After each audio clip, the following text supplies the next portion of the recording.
Hi, and welcome back.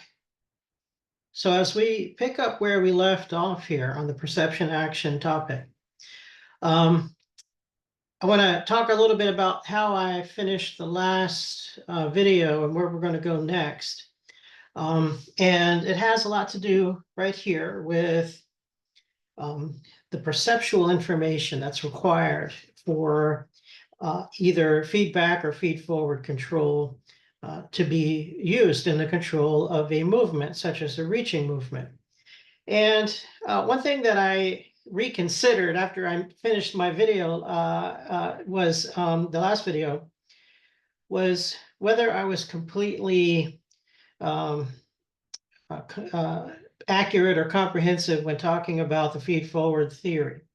I said that we would need to have this map, right? Essentially, sort of a spatial map of the reach space around us, so that objects and our bodies could be um, kind of placed within that reference frame. Right? That's how you want to think of it. Really, is a reference frame.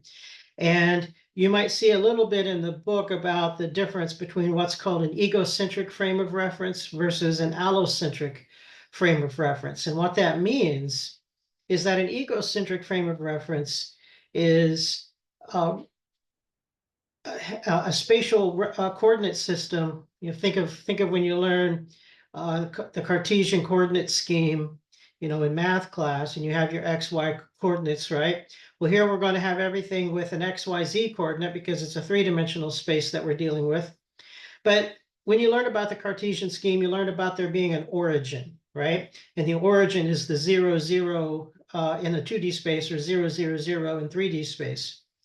And so the origin is this kind of the center of the system, and everything is taken with reference to that. So if something is assigned a coordinate, let's say in a two-dimensional space of 2, 3, that means you move 2 points to on the x-axis to the right and 3 points up on the y-axis, and you can put a dot in your graph, right? And that is taken with reference to that origin. The 2 and the 3, what they mean is some distance relative to the center, the origin, right?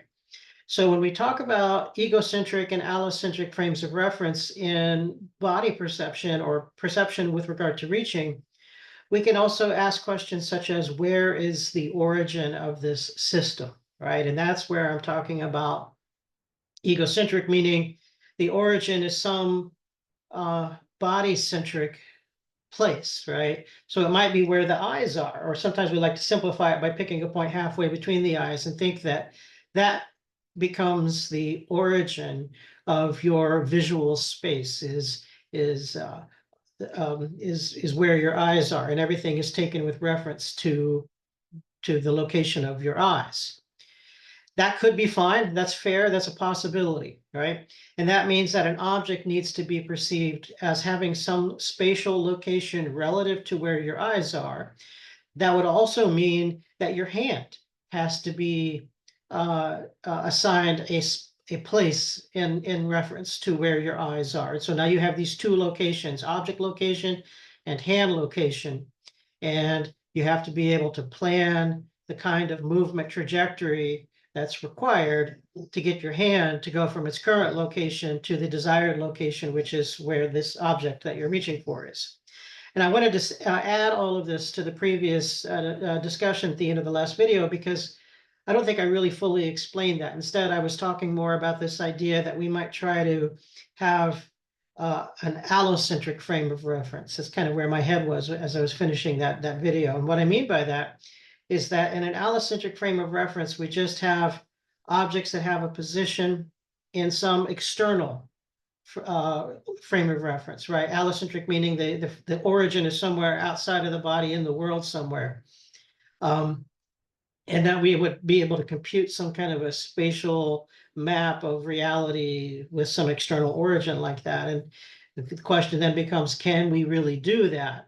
And some of the distance perception content that we would have covered in a previous chapter would suggest that we're not quite so good at perceiving objects in some sort of an absolute space, right? The kind of depth cues that are available for that are not really known to exist. There's a lot of information about relative depth that comes from a lot of the depth cues, right? And that, of course, relates to feedback control, perhaps. That's kind of where I was going anyway, was this idea that the depth information that's required for feedback control is something that we know that we can have access to, right? Whereas for feed-forward control, the kind of information that this kind of system requires is something where we need to be concerned about whether our brains really do have access to that kind of information, whether it's an allocentric frame of reference or even an egocentric frame of reference. We have to be a little bit concerned with how well feed-forward control can really work, based on whether or not it has access to the necessary kinds of information. And so I'm not going to get into any further detail here about how we perceive where things are in the environment, because again, that's a topic for the other chapter on size and distance perception that we have already completed. But what I wanted to not talk about, though, is the other part of this process here, which is perceiving where our bodies are, right? So if I have to perceive where an object is in some frame of reference, I also have to perceive where my hand is, right? So that's the next question. How do I know where my hand is in some spatial frame of reference? And that's where we can jump ahead. We go past our comic strip here to this particular question. How do we know where, I wrote here the limbs, meaning our arms and our legs, but I essentially mean any body part here, right? So my arms, my hands, my feet, my head, my nose, any body part here. I need to know where it is so that I can engage in some sort of action with that body part relative to some other object, right? Especially for feed-forward control, right, as I've described. So that's the broader question that I've written here. How do we know what our bodies are doing? Now, again, this is one of those things in the study of sensation and perception that just seems to be something that you don't ever think about, right? Like, what do you mean, how do I know what my body is doing? I hear my hands, right? And I know where my hands are, they're right here, right? But of course, that's the whole issue of perception, which is, how does my brain know what my hand is doing? Well, obviously there's some information that needs to be provided to the brain. And well, we need to ask, what is that information? What form does this information take? So we can talk about here, as I'm talking about here, posture and orientation of the body, as well as change in position or movement, essentially, right? So our bodies are moving. How do we have information about movement? And what's the current posture of our body? Where's my arm? What direction is it pointing? Whatever, right? These are problems for knowledge. So the first solution is the one that might be intuitively obvious, which is perception. And I'm going to call this haptics. Haptics is a broader word here that we can use to describe our ability to perceive our body in relation to objects in the world.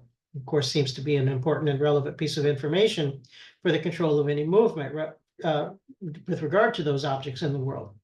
And we can subdivide this body perception, though, into a variety of different kinds of sensory systems. And whether we want to treat them as I have listed 4 of them here, whether we want to treat them as 4 different senses, potentially not, right? Maybe we just want to group them all as haptics, but nevertheless, we can describe them separately a little bit. The first 2 are very much related to each other, though, proprioception and kinesthesis. The word proprio, the prefix on that, means self. And so the word essentially means self-perception, and it just essentially means perceiving your own body. Now, when we think of proprioception in perception research, we usually use that word to describe the perception of my own body position and posture. So if my arm, you can't see me very well in the little camera here, but if my arm is fully extended as it is right here, then the idea is that my elbow is straight, my shoulder is bent at a certain way that brings my arm in front of my body so that I'm pointing forward, right? So that is a posture, right? And it is therefore a limb position. And I can feel that, right? And that's proprioception. But of course, as I'm reaching straight out, now I have movement, right? And I can feel the arm move, and I can feel the rate of movement as well. And this is what we call kinesthesis, right? That captures the idea of kinetics of movement, right? So limb movement sense. But they're very similar in the sense that they would rely on the same organs. And I think I might have a little bit of I think it's much further on down the line here, way further on down the line here, about how proprioception and kinesthesis work, right? So we're going to talk about the second option before we get to haptics and how it works. But some of the receptors for proprioception and kinesthesis I have listed on this particular slide. But what it boils down to here is that for the most part, there are receptors embedded in the muscles and the tendons and the joints that will give us that kind of perceptual information, right? And so that seems to be, again, intuitively obvious that we would think that we have these receptors that tell us about the movement and position of our body parts. There's also the vestibular system, and in these notes, I'm not going to get into a great deal of detail about the vestibular system. It's more in the textbook. Now, we oftentimes think of that as our sense of balance, right? This is in your inner ear. And when you get dizzy, it might be because you have an ear infection and that disrupts the vestibular system and makes you feel, of course, like you're not balanced and you might fall over. And while that is true, I think it is more accurate to refer to the vestibular system as an acceleration sense. So it detects accelerations of the head. And so there are parts of it that detect rotational acceleration. When I turn my head in different ways, I am rotating the head, right? And those are called the semicircular canals. And then there are linear accelerations. So if I just move straight forward like this, back and forth or side to side in a straight line path, then other parts of the vestibular system called the utricle and the saccule, those detect the linear accelerations of the body, right? So that, of course, is relevant to perceiving my body's movement. Where balance comes into the picture is that one accelerational force that is applied to our body is gravity, right? So gravity is accelerating our bodies down at a fixed 9.81 meters per second squared. And the utricle and the saccule, specifically, since that's a linear acceleration, will detect that gravitational acceleration working straight down on our heads like this, right? And that, of course, helps us maintain balance, because if I happen to be falling one way or another, that moves me outside of being, if I want to stand upright, I want to be parallel with the gravitational vector, right? And if I start to lean one way or fall one way, then I'm no longer parallel with gravity. And the utricle and the saccule will detect that and tell me that I'm not upright, right? So of course it does relate to balance, but ultimately at the basic level, it's really acceleration that the system responds to. And then of course there is our sense of touch in and of itself, right? And touch is obviously relevant to perceiving our body in relation to the world, because if I hold any object here, I got my phone. So the idea is that you can see that I can wrap my hand around it. And this is important when it comes to both proprioception and touch, because when I am holding an object here, I can perceive its shape, right? And you can test this out yourself. Blindfold somebody and give them objects of various shapes and ask them to describe the shape or the object, identify the object by touch alone. And one of the things that you'll see is that, well, people generally are pretty accurate at recognizing shape. But how do I know that this object is rectangular simply by touch? Well, the idea is that when I wrap my fingers around it like this, and I'm going to grip it, but I'm going to slide it out from my grip and turn my hand around here. And as you can see, my hand was constrained to take on a particular grip shape while holding the object. And if I'm holding something that's a different shape, like I don't know why I have this can of compressed air that I was sitting on my desk because I was going to kind of blow out the keyboard there. Again, now this is a cylinder. And so now, again, we have a different grip shape that I have to make when holding that object, right? And so the idea here is that perceiving the shape of the object, which I feel on my skin when I'm holding it, is also relevant, though, to perceiving the shape of my grasp when I have my hand wrapped around it. And perceiving the shape of my grasp requires proprioception, right? It requires that I know what my hand and my fingers are doing, right? And how they are shaped as I wrap my hand around it. So you can see how all of these together really play an important role in perceiving our bodies, but we're using that all of that body perception to also perceive an object, such as, of course, the object that I might be holding, or, thinking again about balance. The vestibular system can detect any postural lean away from gravity, but also when I'm standing on the floor, my feet are touching the floor and I can feel my body weight shift forward and back, side to side, and so forth. And again, that's going to provide some important information about my distribution of mass, and is my center of mass within some relevant cone over my feet, right? Because this is what happens that makes you fall over, is that if you lean too far in one direction, that means your center of mass is no longer centered over your feet, and it might cause you to topple over. So you want to keep your center of mass within some range. And your feet on the floor can, of course, help you know when that occurs. Now, all of that seems pretty obvious, using haptic perception to perceive our bodies and obviously perceive objects that we are in some form of contact with. But historically, there has been an alternative theory.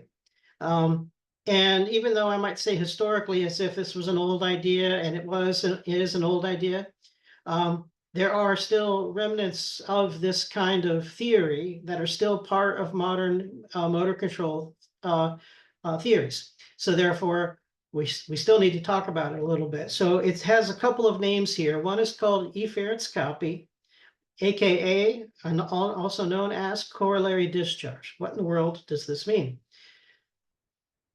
Efference, if you remember basic neuroscience, if you've had the physiopsych course maybe, you might know the difference between the term efference and afference, right? So afference refers to sensory input that comes from your sensory nerves up the spine and up to your brain. That's what haptic is, right? That's the source of information for your body through haptics, is afferent information, sensory information.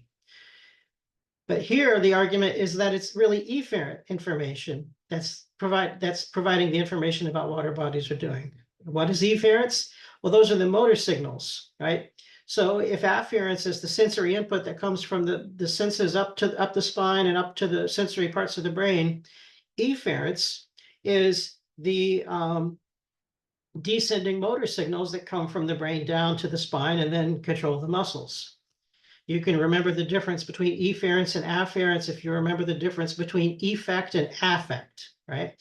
So to have an effect on something means to cause something to happen. Of course, that's what we do when we use our bodies and use our muscles. We cause things to happen. And so that would be efference. To have an effect on something means to influence it, to have some affect on it, right? And that's what the world does to us with the senses. It has an effect on us, and therefore that creates affect. This, of course, is also why we use the word affect to describe emotional responses, right? How we respond to the world is our affect, right? And so that's the sensory response. The motor command is the efference. So what do we mean by efference copy? Well, we're going to save a copy of the efferent signal. The efferent signal mean the actual motor commands that the brain generates and sends out to the muscles. We're going to keep a copy of that. I've referred to that here as the executive controller. Right, the executive controller would be some central control system, the motor control system that generates those commands, but then also saves those commands saves a copy and keeps track of the history of all of the motor commands that have been sent to all of the various muscles of the body. And so that's what I mean when I say that record here. That record of our motor commands equals the information that our brain has about the position and orientation of our limbs. Boiling that down, what I'm maybe saying it another way, how does my brain know that my hand is fully extended out like this? Well, because my brain just told my hand to go do that. That's what it means, essentially, right? That my brain knows where my arm is because my brain just told my arm where to go. That's it. That's all that this means. The alternative phrase here, corollary discharge, What that simply just means is discharge. Motor discharge is another term sometimes for these motor commands. And a corollary to that would essentially be a copy of the motor discharge signal. So again, sometimes that phrase is used in the literature here as well. So that's another argument here to be made, is that rather than waiting for perceptual feedback about where my arms are, maybe my brain immediately knows what my arms and legs are doing, because my brain is the immediate source of that knowledge, because my brain is the thing telling my arms and legs what to do. And that's what the efference copy signal or theory is all about. But when we have to face the possibility of relying on efference copy as a source of information, there are several new factors that we need to take into account. And this is sometimes referred to, and I didn't write this anywhere in the PowerPoints, but this is sometimes referred to as the Bernstein approach, right? And so Bernstein was a motor control researcher coming out of this tradition of this long history of efference copy research, who realized that these were problems with it. And so this is why I want to credit Bernstein here. And then some of the resources that I have given you in the module, you're going to see maybe some references to Bernstein. So that's why I want to mention that here. So here are the two problems faced by the efference copy theory. The first one is called the degrees of freedom problem. The second one is called the problem of context conditioned variability. So degrees of freedom problem has a fairly simple and short definition. There's too much to keep track of. Think about it. Let's jump ahead real quick. What in the world is a degrees of freedom in the first place? If you've had stats, you've heard this term, degrees of freedom, right? And it's the same idea. So the idea is that if I have a sample of numbers and I know the mean of that sample of numbers, those numbers are free to vary, except for one of them. And what that simply means is that I can use any combination of numbers to achieve a certain mean. But let's say the sample size is 10, right? So I can randomly vary 9 of those 10 numbers to make them anything I want to. But in order for the sample mean to be some exact number that is already determined, then the 10th number is constrained to take on a certain value, right? And so this is why we say that when you have a sample of size n, it has degrees of freedom of n minus 1, because of the idea that 9 of the 10 numbers in that example would freely vary. The 10th one, though, is constrained if I already know the mean of that sample. So the same thing applies, though, to any system where there are moving parts that can vary. And the idea is that some moving parts are totally free to vary in different ways, but sometimes there are constraints so that some parts are not really free to move independently of other parts. You know, think about, some people can do this, not me, is I cannot take my pinky finger, if you look in the video window here, and bring it down to touch my palm without my ring finger also coming down with it. And even my middle finger wants to sort of come down, and really only my, I can really try hard, I can get my middle finger to go back up there, right? So there are some constraints there so that not all of my fingers are independently free to vary, right? So those are not independent degrees of freedom. There's constraints between them. So, but it does raise the question of, though, how many degrees of freedom are there in all of the moving bits and pieces of the hand, right? So we've got all these little joints, right? All the knuckles of each finger, right? And so there's some degrees of freedom there, and different ways of moving them, right? And then you got degrees of freedom of each finger, although again, there's some constraints there. You've got the thumb in here too, and it can do its thing. And then you got the wrist that can also vary in a few different ways, right? And so we can think of all of the different moving parts here. And that's what I tried. I just grabbed this image from somewhere that just shows, again, the different ways in which different joints and moving parts of the body can rotate in various ways, and therefore kind of helps you visualize some of the different degrees of freedom of the various body parts. And so if we think in terms of joints like that, what we want to do is we want to think in terms of how many different ways a joint can move. So let's go to the wrist, for example, come back to my camera. I can do this, right?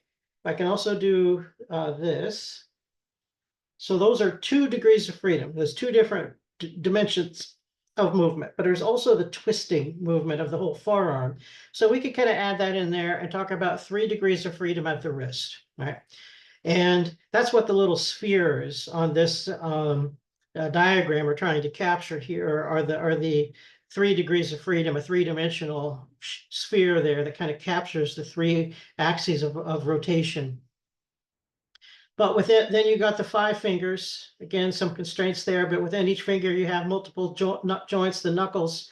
And so there are nested degrees of freedom, right? Degrees of freedom nested within other degrees of freedom, all working together so that I can get my hand to do all kinds of different positions. And then the question is, how many different positions and grasp shapes can I achieve with my hand? And the number is quite large. So one thing we can do, and I'll just jump over here, if I just add up all of the joints, we will find here 23 degrees of freedom in the hand, right? That's just in terms of the actual joints. Now, as I said, certain constraints like my lack of ability to bring my pinky finger down to my palm without also involving the ring finger and to an extent even the middle finger, and this is because of certain ligaments here, that reduces the total number of degrees of freedom, right? It constrains, and that constrains how many different variations and postures that I can achieve. Otherwise, it might be something like 23 factorial, right? And it would be a huge number. And it's still a pretty large number of different grip shapes. It's just not necessarily as large as 23 factorial. So that certainly raises the possibility that if I think about how many different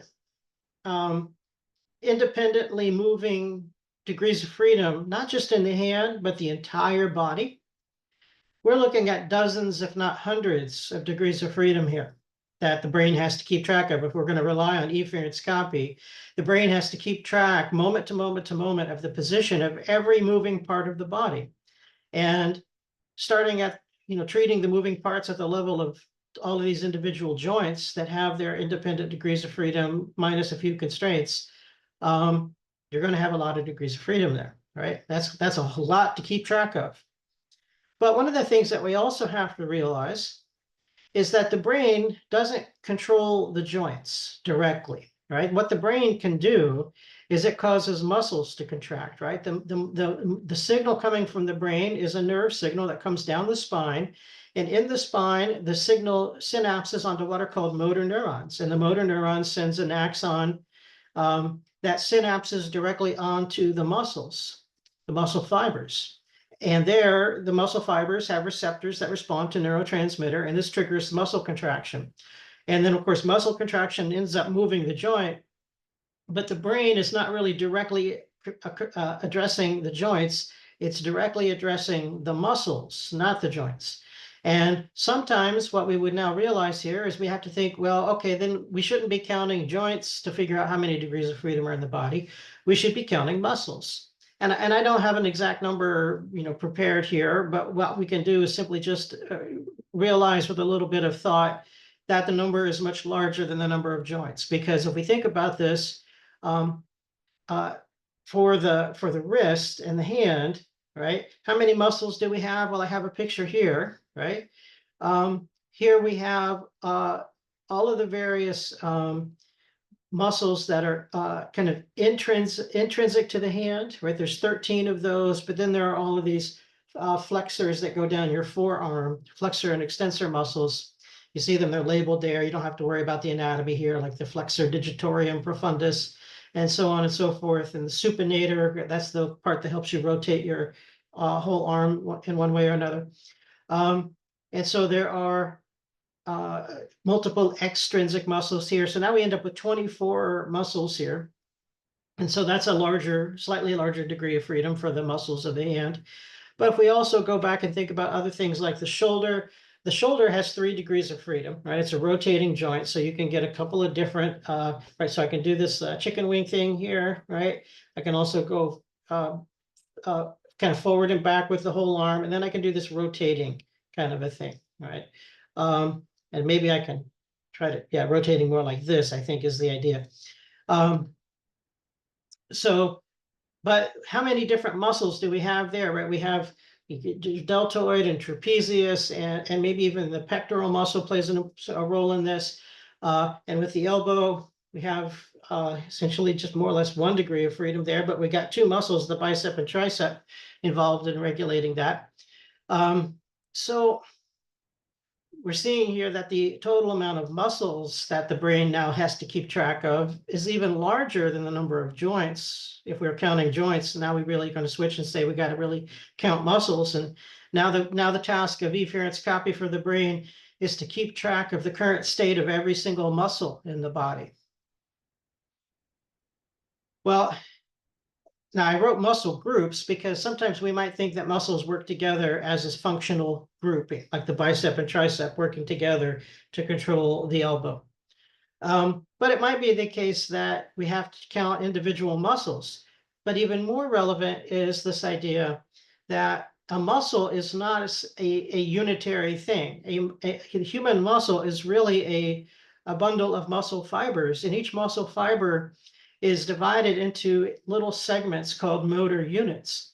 And the motor neuron that synapses onto the muscle actually directly controls the motor units, right? And triggers contraction of the individual motor units. And now we're talking about numbers that get into the thousands. So is this something that the brain actually has to keep track of? And this might be relevant because if I think about what's the difference between lifting my hand into the air, and this would require, mostly rotating at the elbow using the bicep muscle. If I were to put a weight in my hand, let me get my stone elephant I've used in previous videos here. So this is a pretty hefty, solid stone, probably calcite. So it might weigh about 1 pound, all right?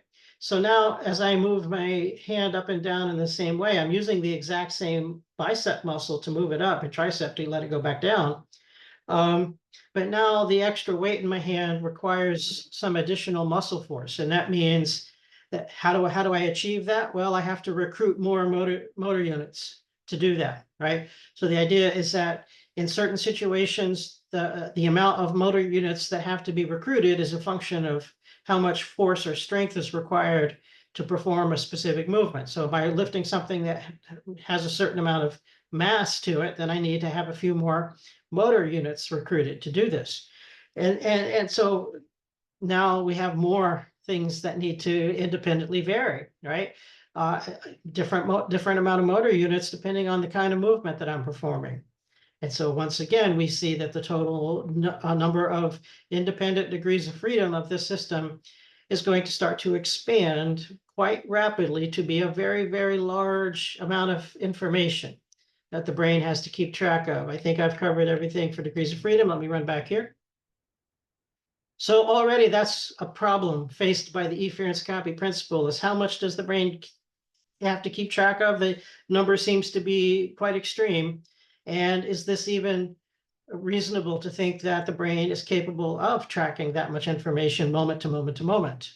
Right. Now here's our next problem, which is perhaps even a much more fatal flaw for efference copy, and it's called context condition variability. EC, efference copy for short. One-to-one mappings here. What do we mean? We've talked about these before with perceptual constancy, but we're going to now, maybe we can call it movement constancy. I don't know if we want to do that. So if I imagine the motor control system of the brain sending a signal to the muscles to tell those muscles to do something, we might expect that there is a predictable result, right? And that for a motor command that I'm just going to label as motor command A, I would expect to get some sort of specific movement from that, right? And then if I send a different motor command, like motor command B, I would get a different movement.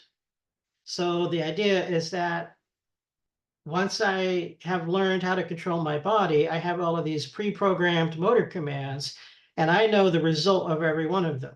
So I know that my hand is fully extended like this, as I have done before. because I sent motor command A, which causes my hand to do that, right? And so this is what I mean when I say that we assume a one-to-one mapping. We assume that there's a one-to-one mapping between the command that the brain sends to the musculature and the resulting limb movement and final limb posture that results from that motor command. And so as long as that's predictable, right, knowing that a specific command was sent to the muscles, that the same movement will be executed every time, and that's a nice predictable relationship, then of course, efference copy would work. But the problem is that it doesn't work like that, right? The idea here is that for a given motor command, in terms of a certain amount of motor signals are being sent to certain muscles, the effect that actually has on the final limb positioning depends on context. And therefore, depending on the context, there will be variability in the final position of the limb, and therefore we call this context conditioned variability. I hope that makes sense, right? So the idea is that I'm going to send a motor command to the muscles, and the muscles are going to contract, and my limb is going to do something. But exactly what happens is function both of the motor command and of certain contextual factors, right? And depending on what those contextual factors are, they can add variations or variability to what the limb actually does. Now let's look at this in a little bit more detail. So jumping ahead, we need to ask the question, how is it that a specific movement and therefore final limb position is achieved? Well, it is achieved by applying a force to the joint, or a torque, which is, think of it as a rotational force, right? And so I have to generate a force at the joint that's going to rotate that joint. Think of the elbow as a good example, right? So I am rotating the elbow here, right? And I do that by applying some force or torque. So how do I apply that force? Well, the bicep muscle that runs along the upper arm here attaches to the bones of the forearm. And when I contract the bicep muscle, it pulls on those bones and brings my whole forearm in close to my head like this, right? And this is how you get that movement.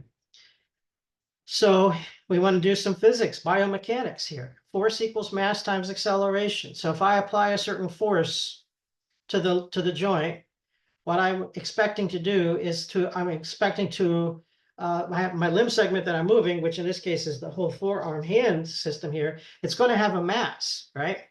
So when I apply a force to this joint, I'm going to move this mass, or I'm going to accelerate the mass of the affected limb segment, which would be my forearm, right?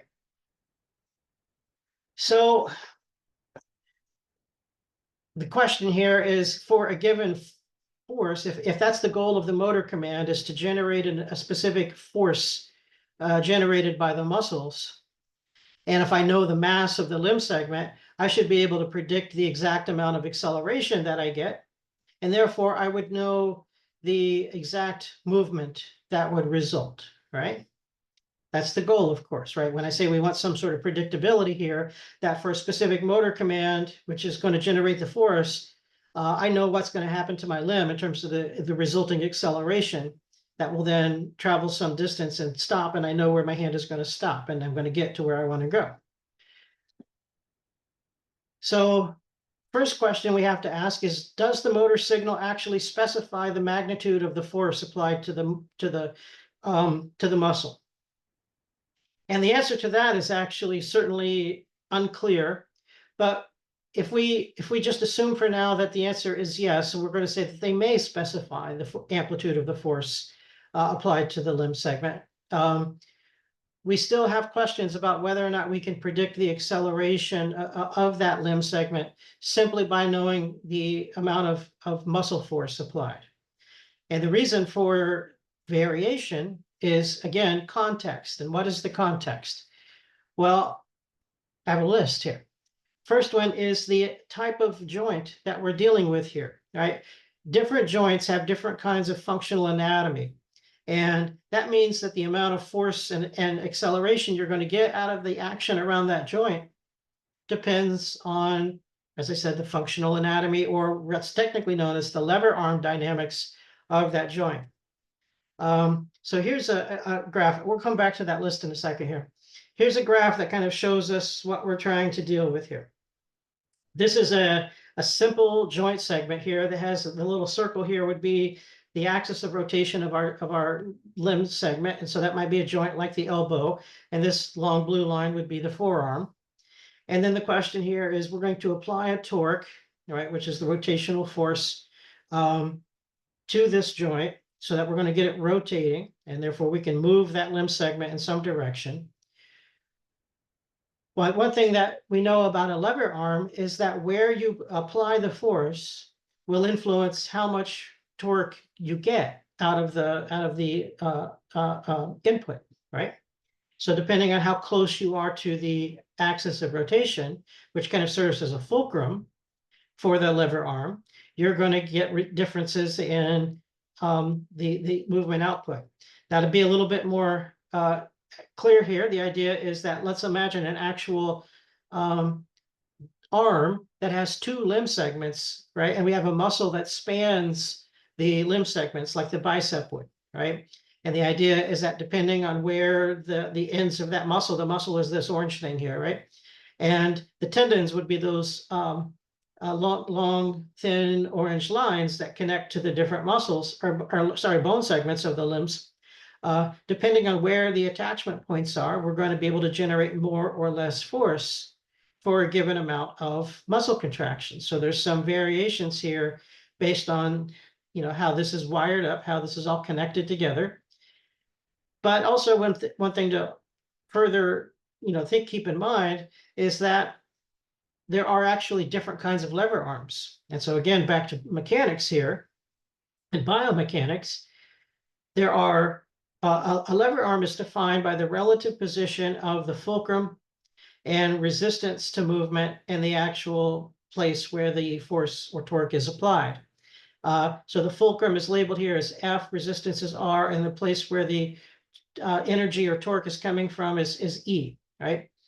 And so these can be oriented in different positions. So the kind of the classic teeter-totter seesaw kind of fulcrum that we would normally think of with the fulcrum in the middle, and you have resistance on one side and energy pushing down on the other to keep these two things balanced, is what happens. Actually, this is how we keep our head upright, right? So the whole kind of at the top of the spine, and our head kind of sits on top of the spine there at the atlas bone, and we can do all this kind of stuff. This requires continuous muscle contraction, right? To keep my head from just, dropping forward, because there's a lot of weight with the brain, and the mass of the face kind of sits a little bit forward, right, in front of the spine.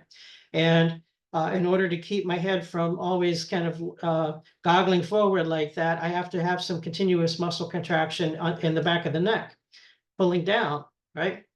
And so that's a first class lever. A second class lever would occur like when you stand on your tiptoes. So now the fulcrum is really at the front of the foot. Resistance is at the back of the foot, and the lifting is coming from the calf muscles lifting up on the heel. The elbow is a third class lever, right? You can see how the bicep spans down across the joint, just as we were looking at over here. But the attachment is actually pretty close to the elbow, so it's much more similar to the diagram here on the bottom. And the idea here is that now the resistance would be coming from the mass of the whole forearm hand limb segment, plus any weight that you might also hold in your hand.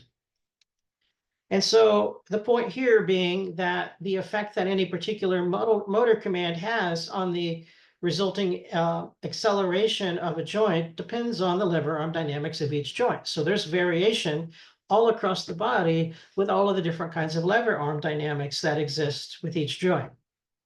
Something else to keep in mind is that the amount of muscle force generated for a given muscle contraction, or actually for a particular signal sent to the muscle, depends on the muscle fibers themselves. And I didn't really provide a lot of extra detail on this thing.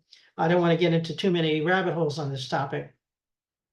But the idea is there's lots of different kinds of muscle fibers. You might have heard of skeletal muscle versus smooth muscle, and that's one simple division.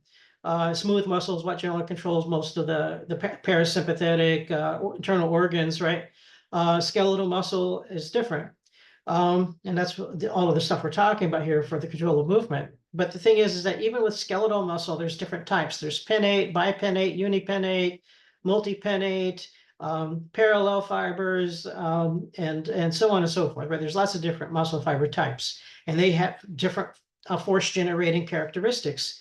So again, the idea is that now not only does the lever arm dynamic influence how much amplitude or acceleration you get out of a particular nerve signal, but now also so do the muscle fibers themselves. And also something to think about, and this might be obvious if you've ever done any sports and athletics, the temperature of the muscle, right? What does it mean to say that you want to warm up before you engage in some sort of sporting activity? Well, the idea is that when your muscles are cold, they do not generate force as efficiently as when your muscles have a chance to get warm.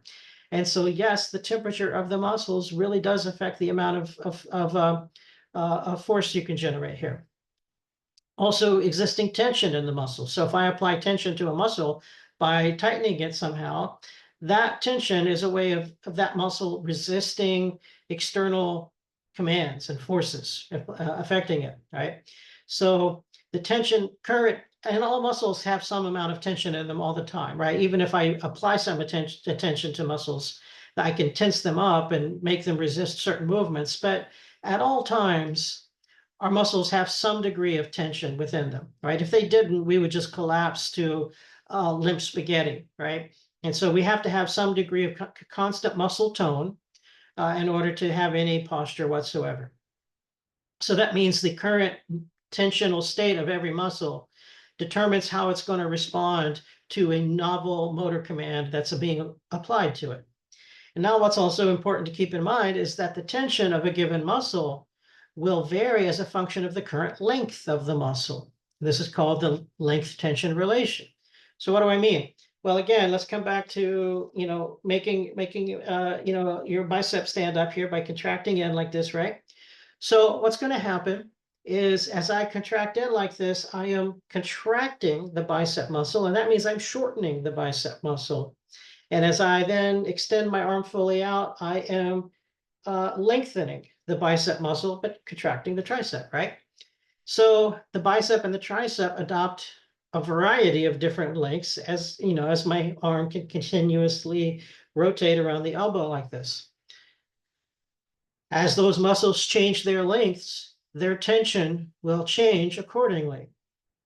But to complicate this even further, the relationship between the length of the muscle and the tension within the muscle is not linear. So it's not what that means is that essentially it's not easy to predict the exact amount of tension.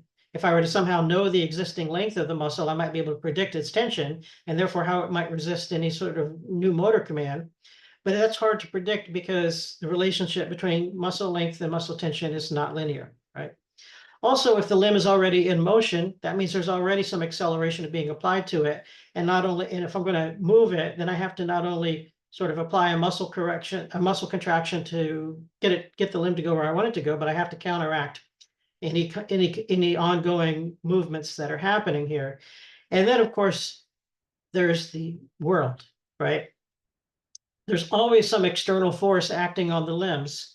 Gravity, for example, is pulling my arms down. So if I just want to hold my arm outright like I have been doing here, I have to work against gravity in order to get my hand to go straight out like this, right? And the amount of force it requires for me to lift my hand up against gravity is very different than if I turn my palm down and go down, even though it might be a very similar movement of the joint in the same distance. In one case, I'm working against gravity. In the other case, I'm working with gravity. So therefore, that external force certainly has an influence on how much muscle contraction is going to be needed here. And so again, we see that there's going to be a complex, highly variable relationship between the effect that any given motor signal has that might specify the force amplitude on a joint versus the actual acceleration that results to the affected limb segment. And that, of course, is context condition variability. So I think I might have probably had some more on the length tension curve down here, right? So the idea is that the length tension relationship is nonlinear, right? And also worth pointing out that I mentioned that, you can generate different amounts of force depending on the kind of muscle fiber types. But the nature of that nonlinear length tension relation is actually different for different muscle fibers. So there's something, right? And so just to expand on the length tension relation a little bit more here, the idea is that the amount of torque that's required to get a muscle to do something is a function of, our fiber composition and the current length. Temperature, didn't even list it here, right? And of course, the nature of the lever arm. And so you can see there's a lot of what we'll call biomechanical complexity that is required to be taken into account to be able to predict the effect that a given motor command has on movement outcomes. So I can't just send motor command A to the arm and expect to give an outcome, a desired final limb position, without also knowing a lot of other stuff, right? I don't need to just keep track of what my current motor command is, motor command A sent to the muscles. I need to know what the current temperature of the muscle is, the current length of the muscle, the current tension within the muscle, the kind of lever arm and motor muscle fibers that I'm dealing with, right? And then, of course, there's also the external stuff. So the total amount of torque that's generated at a joint is a function of that nerve impulse that's coming, from the brain, but it's also a function of all these other things, our muscle fibers and their dynamic characteristics, the inertia of the limb segment, that is the mass of the limb segment, right? And the distribution of mass. That depends, of course, on whether we're holding something in our hands, which adds more mass, right? The effect of gravity, as I described, right? Interactive forces. So of course, this means that if I want to move my arm like this, for example, the amount of force generated to do that might differ depending on whether I'm standing still versus walking. And the idea here is that some of the movements that are generated by my lower limbs while walking can influence the movement of my upper body and my arm segments. And so that's variation that also introduces context and variability. There's friction, there's internal friction, which is, of course, when muscle fibers are compressed and move against each other. That, of course, relates to some to the muscle temperature. But external friction would be things like, if you just stand in a pool and you want to walk around in 4 or 5 feet of water, right? And you walk under there. That's a different kind of resistance to movement than when you're walking in air or walking against a stiff breeze, right? So, there's sometimes these external forces that resist our movements. And then, of course, what about when I'm holding an object, not just with the mass of the object, but what if I'm, squeezing an object? If it's a solid object like a brick, then obviously it resists my movement a little bit. So the final positioning of my fingers doesn't continue, despite how much muscle force I might continue to squeeze and as hard as I can. I'm not going to move my fingers any further because I am not strong enough to crush a brick because I'm not Superman, right? But on the other hand, if it's a soft sponge, then applying that force, I can squeeze it down, right? So in that case, but how much, squeezing I get is a function of the softness of that material substance. So if it's Play-Doh, I'll get a different result than if it's a soft sponge versus if it's a really hard brick. So you can see that, again, in these cases where I'm applying the same muscle force to the squeezing, I'm going to get very different results. So again, what I want to know, what the brain wants to know, is what is the final limb position, right? Because that's the question we began with here. How do we know where our limbs are, what our bodies are doing? Efference copy is that if I keep track of all of the motor commands sent to my muscles, then I will know where my body is because I just told them where to go. But the problem, to sum all of this up, is that there's no way for those motor commands to relate directly to the final limb positions because of all of this context that's going to introduce variability in the final limb positioning. And so either efference copy is not going to work at all, or efference copy is going to have to be supplemented with the ability to predict all of these complex interacting forces to eventually predict where the body will end up.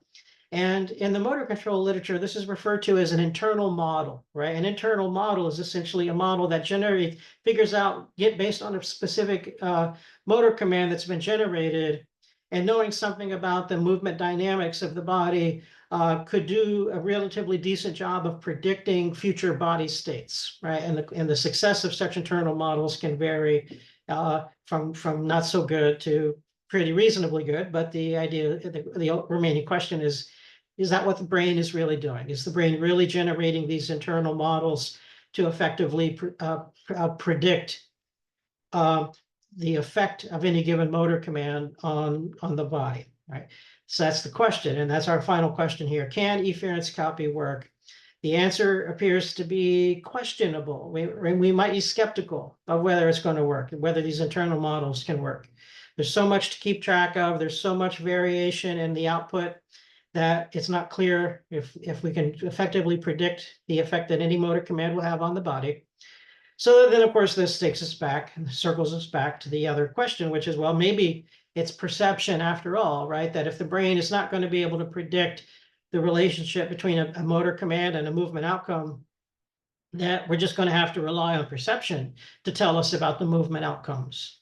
And that's where haptics comes in. And that's going to take us next to this next major point about how does haptics work, which I previewed at the beginning here, but we're going to stop it at this point. I think we've definitely covered enough of this particular topic.